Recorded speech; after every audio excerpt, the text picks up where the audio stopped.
तो दोस्तों आज का टॉपिक है जो साइंस पोर्शन का है, जिसके विषय में हम बात करने वाले हैं आविष्कार एवं उसके आविष्कारक कौन कौन से हैं।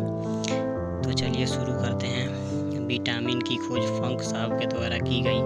विटामिन ए और बी की खोज मैकुलन साहब के द्वारा की गई। विटामिन डी की खोज हॉपकिंस साहब के द्वारा की गई। होम्योपैथी की खोज हैनीमैन साहब के द्वारा की गई। एंटीजन की खोज लैंडस्टीनर के द्वारा की गई। टेरामाइसिन की खोज फिनेल के द्वारा की गई। बैक्टीरिया की खोज ल्यूवेनहॉक साहब के द्वारा की गई।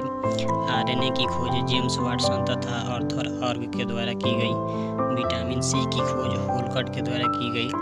हृदय प्रत्यारोपण क्रिश्चियन बर्नार्ड शॉ के द्वारा की गई। गर्भनिरोधक गोली जिसकी खोज पिनकस साहब के द्वारा की गई।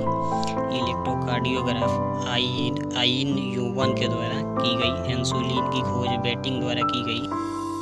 चेचक के टीके की खोज एडवर्ड जेनर साहब के द्वारा की गई। टीबी बैक्टीरिया की खोज रॉबर्ट कोच के द्वारा की गई। पेनिसिलिन की खोज अलेक्जेंडर फ्लेमिंग साहब के द्वारा की गई।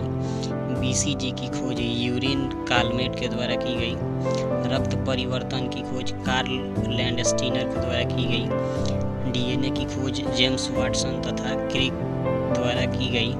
जीन सिद्धांत का खोज जैकब एवं मोनोड के द्वारा की गई। डीएनए संश्लेषण की खोज कार्नबर्ग द्वारा की गई। प्राकृतिक वर्णवाद का खोज चार्ल्स डार्विन के द्वारा की गई।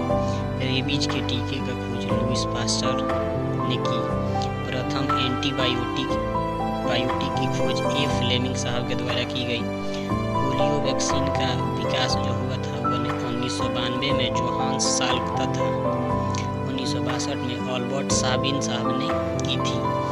पोलियो मुख्यतः 3 प्रकार का होता है, टाइप 1, टाइप 2 और टाइप 3। सबसे कम मरीज टाइप 2 के मिलते हैं तथा सबसे ज़्यादा मरीज टाइप 3 के होते हैं।